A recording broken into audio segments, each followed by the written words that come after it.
कांग्रेस नेता नवजोत सिंह सिद्धू कैप्टन अमरिंदर सिंह से नाराज हैं। मंत्री पद गंवा चुके सिद्धू अब तक बातें तो बहुत बनाते रहे, तेवर भी दिखाते रहे, लेकिन कैप्टन सरकार के खिलाफ कोई कदम उठाने से डरते हैं। सिद्धू की इस कमजोर नस को कैप्टन और कांग्रेस दोनों ने समझ लिया है। यही वजह है कि अब तक कांग्रेस की तरफ से सिर्फ मेल मिलाप की बातें होती हैं, लेकिन उसका कोई नतीजा नहीं निकलता। सिद्धू की इसी कमजोर नस को आम आदमी पार्टी के नेता एच.एस. फुल्का ने दबा दिया। फुल्का ने सिद्धू को पत्र लिखकर कहा कि समय गरजने का नहीं बरसने का है। फुल्का ने लिखा कि 2018 में रणजीत सिंह कमीशन की रिपोर्ट पर जब बहस हो रही थी तब आपने झोली फैलाकर इंसाफ की मांग की थी। आज झोली फैलाने का नहीं बल्कि ठोकने का समय है।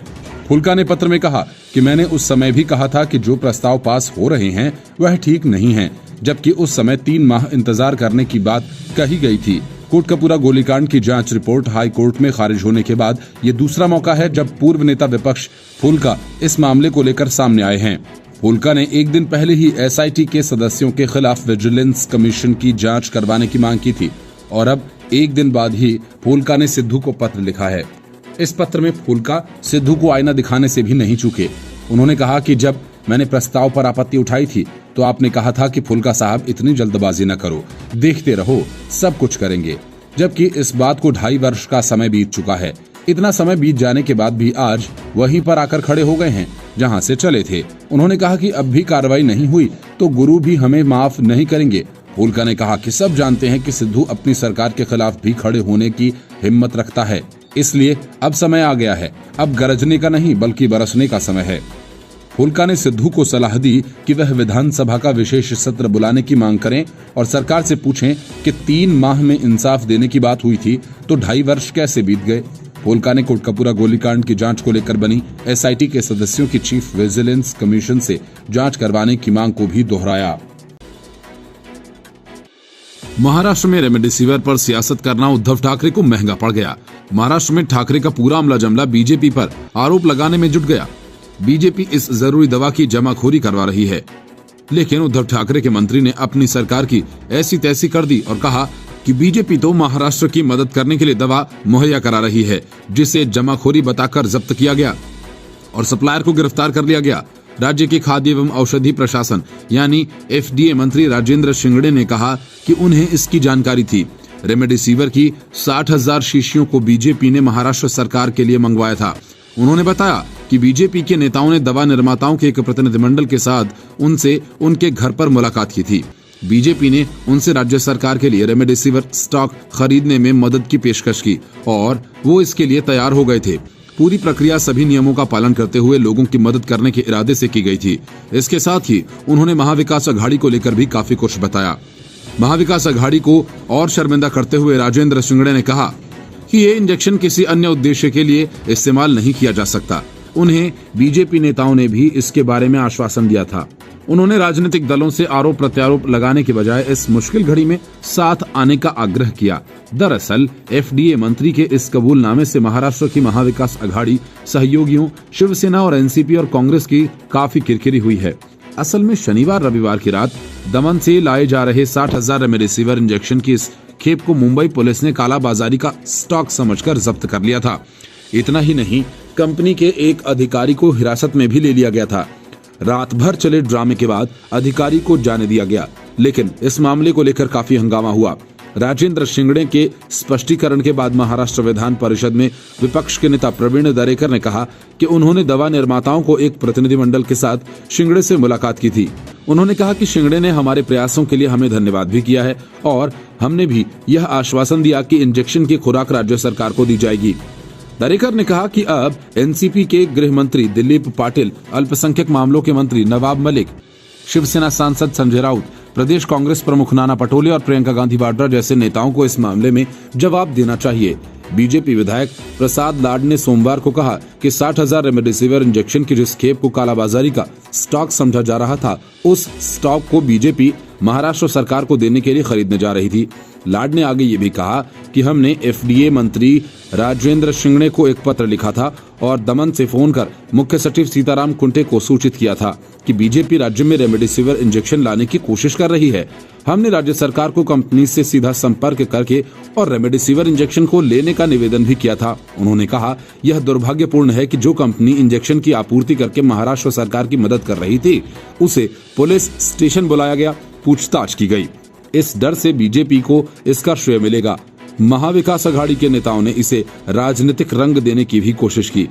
बीजेपी नेता जनता की भलाई के लिए किसी भी कार्रवाई का सामना करने के लिए तैयार हैं। कांग्रेस समर्थक और फेक न्यूज फैलाने में माहिर साकेत गोखले ने राज्य के गृह मंत्री दिलीप वालसे पाटिल के साथ मिलकर देवेंद्र फडणवीस के खिलाफ रेमडेसिविर स्टॉक की जमाखोरी को लेकर शिकायत दर्ज कराई है।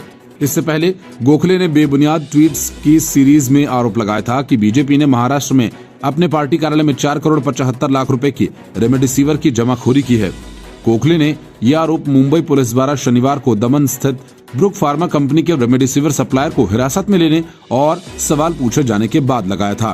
बीजेपी की महाराष्ट्र इकाई ने कंपनी से रेमडेसिविर को महाराष्ट्र में लोगों को आपूर्ति करने का आदेश दिया था, लेकिन पुलिस ने कंपनी के डायरेक्टर को हिरासत में ले लिया। हालांकि देवेंद्र फडणवीस द्वारा सवाल उठाए जाने के बाद उसे रिहा कर दिया गया। Bureau report, news of India. Rakesh Tikait ने जब से किसान आंदोलन पर कब्जा कर लिया, तब से पंजाब के किसान नेताओं की बेचैनी बढ़ गई है।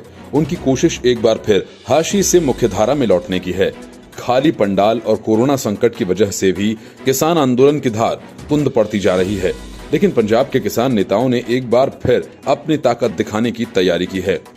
लेकिन इस बार दिल्ली की सीमाओं पर महिलाओं की संख्या ज्यादा होगी, ठीक उसी तरह से जिस तरह शाहीन बाग में महिलाओं की भीड़ जुटाई गई थी। वैसे संयुक्त किसान मोर्चा के नेता गांव-गांव से महिलाओं को लाद कर टिकरी बॉर्डर पर पहुंचाने की तैयारी कर रहे हैं।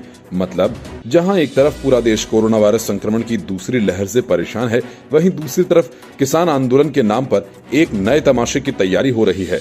दिल्ली सरकार ने सोमवार की सुबह 5 बजे तक लॉकडाउन लगा रखा है, इसलिए बुधवार को पंजाब से हजारों की संख्या में किसान टिकरी बॉर्डर की तरफ कूच करेंगे। भारतीय किसान यूनियन उग्राहा गुट ने इस विरोध प्रदर्शन की घोषणा की है। संगठन के नेताओं का कहना है, करीब 1650 गांव के 20,000 किसान पंजाब के 3 बॉर्डर्स को पार कर दिल्ली पहुंचेंगे और प्रदर्शन करेंगे। बीकेयू उग्राहा के महासचिव सुखदेव सिंह कोकरीकला ने अपने संगठन की योजना का खुलासा करते हुए कहा कि इस बार प्रदर्शनकारी किसानों में अधिकतर महिलाएं होंगी। उन्होंने कहा, क्योंकि पुरुष अभी खेतों में व्यस्त हैं, इसलिए आंदोलन की जिम्मेदारी अब महिलाओं को ही संभालनी पड़ेगी। बठिंडा, डबवाली, खनौरी, जींद और सरदुलगढ़ फतेहाबाद बॉर्डर्स जैसे बसों, वैन और ट्रैक्टर्स में भरकर किसानों को दिल्ली की सीमा पर लाकर छोड़ दिया जाएगा। खनौरी जींद सीमा से चलने वाले जत्थे का नेतृत्व संगठन के अध्यक्ष जोगिंदर सिंह उग्राहा और महासचिव सुखदेव सिंह कोकरीकलन करेंगे। अब गेहूं की कटाई का मौसम खत्म हो गया है, इसलिए किसानों को वापस दिल्ली की सीमाओं पर लाया जा रहा है। संयुक्त किसान मोर्चा ने फिर दिल्ली चलो का नारा दिया है। किसान धन्ना भगत की जयंती मनाने के नाम पर प्रदर्शनकारियों ने टिकरी सीमा पर अपनी ताकत का भी प्रदर्शन किया। संयुक्त किसान मोर्चा का कहना है कि आंदोलन जारी था और किसान अस्थायी रूप से कटाई के लिए अपने घरों को लौट रहे थे। कुछ अन्य किसान नेताओं ने राकेश टिकैत पर निशाना साधते हुए कहा कि जिस तरह से चुनावी राज्य में जाकर किसान नेताओं ने चुनाव प्रचार किया, उससे कई तबके नाराज थे। रबी की कटाई के बाद 3000 किसान टिकरी लौट चुके हैं। किसान नेता पुरुषोत्तम सिंह गिल ने कहा कि ये संख्या बढ़ती ही जाएगी। उन्होंने कहा कि किसान अगले 1 महीने में अपने उत्पादन बेच लें, फिर वो और भी बड़ी संख्या में प्रदर्शन स्थलों पर लौटेंगे। संयुक्त किसान मोर्चा ने घर लौट रहे प्रवासी मजदूरों से कहा कि वापस जाने के बजाय वे किसान आंदोलन में आ जाएं। उनके लिए भोजन और रहने की व्यवस्था की जाएगी। नेता दर्शन पाल ने इसे केंद्र सरकार के खिलाफ एकीकृत संघर्ष बताया। इस बीच ऑक्सीजन सप्लाई करने वाली कंपनी ने कहा कि किसान आंदोलनकारियों ने हाईवे को ब्लॉक किया हुआ है, जिससे परेशानी आ रही है। दिल्ली के पश्चिम विहार स्थित बालाजी अस्पताल में लगभग ऑक्सीजन खत्म ही होने वाला था, लेकिन दिल्ली यूपी सीमा पर गाजीपुर स्थित नेशनल 24 पर किसानों का कब्जा होने के कारण सप्लाई में 2 घंटे की देरी हुई। उत्तर प्रदेश के मोदीनगर से ऑक्सीजन की सप्लाई लेकर चल रही गाड़ियों को 100 किलोमीटर की अतिरिक्त दूरी तय करनी पड़ रही है। Report, news of India. जैसे जैसे कोरोना का ग्राफ बढ़ता जा रहा है, कांग्रेस की सियासत तेज होती जा रही है। तरीका और अंदाज वही पिछले साल वाला, जब लॉकडाउन लगाया गया था तब में और अब में बस फर्क इतना है कि राहुल गांधी, प्रियंका और रॉबर्ट वाड्रा संक्रमण की चपेट में आ गए हैं, लेकिन अपनी संक्रमित सियासत से वे अभी बाज नहीं आ रहे। सोनिया गांधी चिट्ठी लिखती हैं, राहुल गांधी ट्वीट करते हैं, प्रियंका वाड्रा इंटरव्यू देती हैं और कांग्रेस का बाकी अमला जमला फेक न्यूज फैलाता है। कांग्रेस की इस सियासत पर बीजेपी प्रवक्ता संबित पात्रा ने बड़ा हमला किया। संबित पात्रा ने कहा कि महामारी के इस दौर में भी कांग्रेस फेल प्रोडक्ट बेचने की कोशिश में लगी हुई है। पात्रा ने आरोप लगाया कि कांग्रेस महामारी को एक अवसर की तरह देख रही है। पिछले कुछ दिनों में देश में कोरोना वायरस के नए मामले तेजी से फैल रहे हैं। पात्रा ने आरोप लगाया कि कांग्रेस महामारी को एक अवसर की तरह देख रही है। पिछले कुछ दिनों में देश में कोरोना वायरस के नए मामले तेजी से बढ़ रहे हैं। रोजाना रिकॉर्ड मामले सामने आने के चलते कांग्रेस लगातार मोदी सरकार को घेर रही है। बीजेपी प्रवक्ता संबित पात्रा ने कहा कि जब राजनीति नहीं करनी चाहिए तब कांग्रेस को प्रमुख तौर पर गांधी परिवार राजनीति कर रहा है। प्रियंका गांधी वाड्रा ने इंटरव्यू दिया। राहुल गांधी ने ट्वीट किया, देश देख रहा है वे कैसे आलोचना कर रहे हैं और उन्हें इसका जवाब भी मिलेगा। गांधी परिवार का अहंकार दिखाई दे रहा है। उन्होंने आगे कहा, एक दिन कांग्रेस पत्र लिखती है, दूसरे दिन पूर्व प्रधानमंत्री मनमोहन सिंह पत्र लिखते हैं, फिर सोनिया गांधी लेटर लिखती हैं। सुबह से लेकर शाम तक राहुल गांधी ट्वीट करते हैं और अगले दिन प्रियंका गांधी इंटरव्यू देती हैं। संबित पात्रा ने कहा कि अपने इंटरव्यू में प्रियंका गांधी वाड्रा ने कहा कि वह सुझाव देना चाहती हैं, लेकिन असलियत में वह सिर्फ सरकार पर तंज कसती हैं। उन्होंने कहा कि कांग्रेस अपने फेल्ड प्रोडक्ट को फिर से बेचने की कोशिश कर रही है और महामारी को अवसर की तरह देख रही है। महामारी की इस स्थिति में गिद्ध की राजनीति करके कांग्रेस देश में दहशत फैलाने की कोशिश कर रही है। संबित पात्रा ने यह भी कहा कि कांग्रेस फेक न्यूज फैलाने की कोशिश कर रही है। राज्य में कोरोना की स्थिति को ठीक से नहीं संभाल पाने के लिए महाराष्ट्र सरकार की आलोचना करते हुए संबित पात्रा ने कहा, हर राज्य महत्वपूर्ण है और केंद्र सरकार उनकी देखभाल कर रहा है, लेकिन क्या ये सच नहीं है कि महाराष्ट्र सरकार ने खुद को तैयार नहीं किया है? महाविकास आघाड़ी ने असंवेदनशीलता दिखाई और भ्रष्टाचार हुआ। इन्हीं सब के चलते अकेले महाराष्ट्र में 40 से 50% मामले सामने आ रहे हैं। बीजेपी नेता ने कहा कि कांग्रेस सबसे बुरी तरह से प्रभावित महाराष्ट्र की महामारी की स्थिति पर एक शब्द नहीं बोल रही। महाराष्ट्र में कई नेताओं ने भ्रष्टाचार में लिप्त होने का दावा करते हुए पात्रा ने कहा कि प्रियंका और राहुल गांधी महाराष्ट्र की स्थिति पर एक शब्द नहीं कह रहे। क्यों? क्योंकि वे भ्रष्ट धन का एक हिस्सा प्राप्त कर रहे हैं।